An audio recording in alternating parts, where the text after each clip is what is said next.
After announcing his surgery, KD received tons of messages of support from friends, fans, and fellow athletes. He's on the road to recovery, but how will this setback impact the finals, his free agency, and the future of his basketball career? Plus, the blame game is well underway. Everyone is pointing fingers at who's at fault here. Let's discuss. Hey guys, it's Devin Howard. If you want to follow me on Instagram, you can find me at Devin Howard. Subscribe to the Fumble if you like knowing the latest news about your top teams and athletes, and click that notification bell so you'll be the first to see our videos. And before we get into the latest news about KD, go ahead and click the like button. Alright, let's do this. So of course you all know that KD suffered a terrible injury. Raptors fans cheered about it, which, by the way, not cool, you guys. Now we learned that he underwent a procedure to repair his torn tendon. KD took to his IG yesterday to tell his fans about the surgery. He wrote, "I did rupture my Achilles. Surgery was today and it was a success. My road back starts now.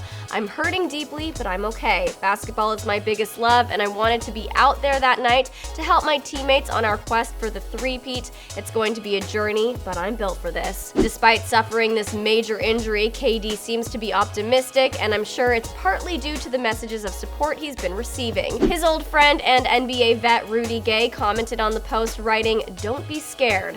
A meaningful message for KD because Rudy has also suffered from the same injury back in 2017.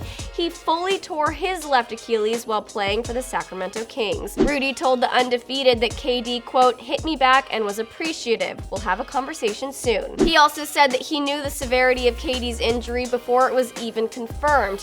Quote, "You just know it when you see it. It's just like a fireball shot running through your body. Considering how much I hate fireball, this sounds absolutely agonizing." Rudy also discussed his own recovery from his tendon trauma and said that he was back to working out after 6 months of recovery, but it took him a while to get back to normal. He says that the key for KD's return to the court will be finding his rhythm and listening to his body. Quote, "As long as you can continue to heal and get your rhythm back, the only thing that will be new is feeling out your body. People forget that he is 7 feet tall and shoots the way he does.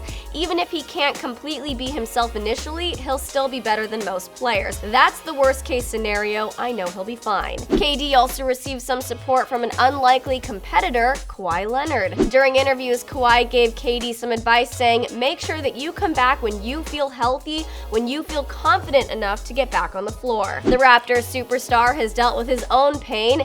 He requested a trade from the Spurs after he felt they mishandled his quad injury, so it's no shock that he's sympathetic to Kevin. The comment section of KD's post was basically flooded with well wishes. Tom Brady wrote, "You will be back better than ever, I have no doubt." LaMelo Ball commented, "GOAT," with the 100 emoji, and even Tristan Thompson gave the athlete a shout out, writing, "Get well soon, bro, the game needs you." He also heard from his college basketball team, the University of Texas, Austin. They wrote, "Always behind you." Former Warriors player Zaza Pachulia said, "My guy, speedy recovery, brother."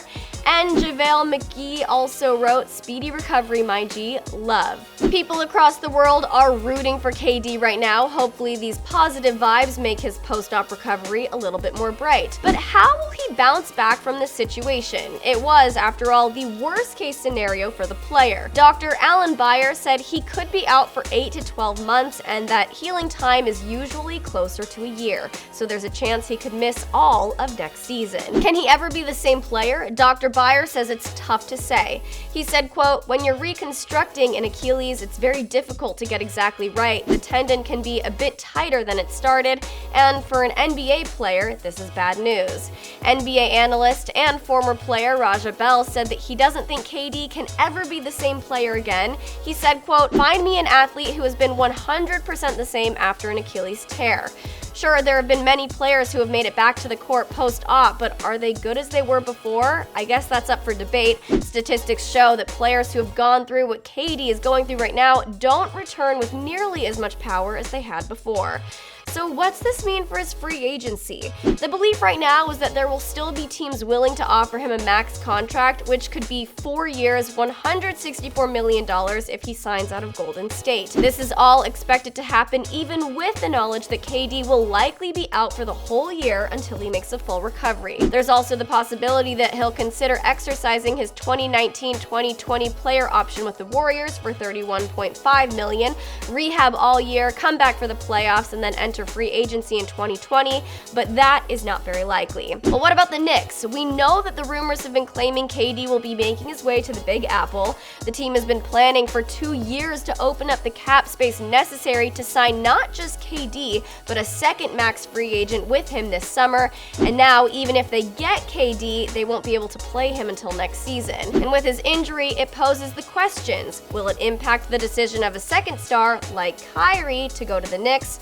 Do the Knicks try to possibly tank another year as KD recovers and maybe try to get AD as a free agent in 2020? There is a lot up in the air right now, and people are just trying to make sense of a bad situation by pointing fingers at who they think is to blame. Former NBA center Kendrick Perkins says that the Warriors pressured him to play. Charles Barkley says that KD shouldn't have been playing, and he thinks the team is at fault. The Warriors' medical staff is being scrutinized for not realizing that KD shouldn't have been back on the court again. NBA Hall of Famer Tracy McGrady says that KD did what great athletes do. But Steph Curry and Steve Kerr insist that he was cleared to play, and they realize that the blame game is just part of this misfortune, but ultimately, it was just unlucky for the player and his team. I'm curious what you guys think, Fumble fans. Who was at fault? What will happen with KD's future in basketball? Sound off in the comments. Don't forget to subscribe and tune in later for more sports news you need to know.